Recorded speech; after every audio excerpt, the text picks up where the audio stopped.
So, Jasper, first of all, if you could tell us a little bit more then about President Erdogan's latest comments and what his intention was. Yes, he said that the fall of the lira is an attack on Turkey, that Turkey is under economic siege. His new comments were that those who spread what he called economic terror by social media will be punished, and that those who say your capital will be confiscated are traitors. Now, that's a rather strong comment to make. People have been predicting that the government will introduce controls on foreign currency deposits, as Venezuela and South Africa did when their economies were under pressure. Is Erdogan saying that such controls won't happen? We don't know. What is his intention? He intends that people will believe that this is happening not because of any mistake by his government, not through any economic policy failings, but simply that America is picking on Turkey. And there's a strong strain of xenophobia among Turks. Opinion polling companies have documented this. And many Turks, but not all, will believe him.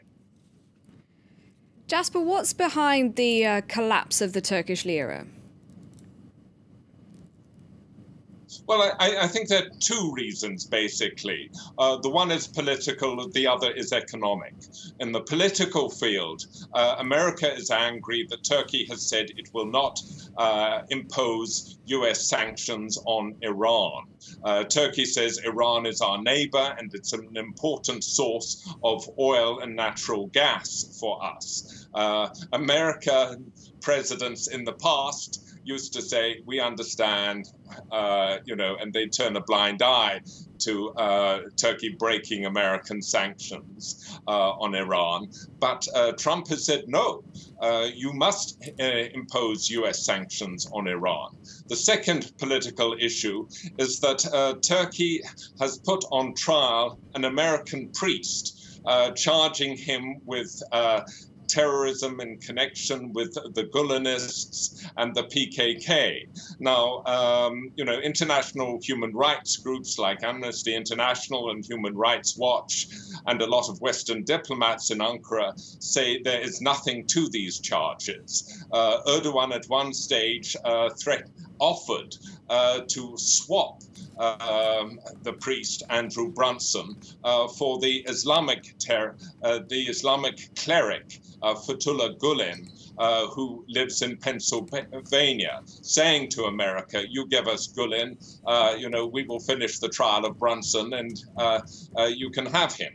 And that suggested that Brunson was being held for, swap reasons. Turning to the economic field, well, the Turkish economy has been poor in a number of fields for some time. Its current account deficit is too high. Its borrowing costs are too high. Its government spending is too high. Inflation has now reached 16%. If these economic problems weren't there, then the political problems would have much less effect. But putting the two together, it is now having a calamitous effect on the Turkish lira. All right, thank you very much indeed, Jasper Mortimer in Ankara for us.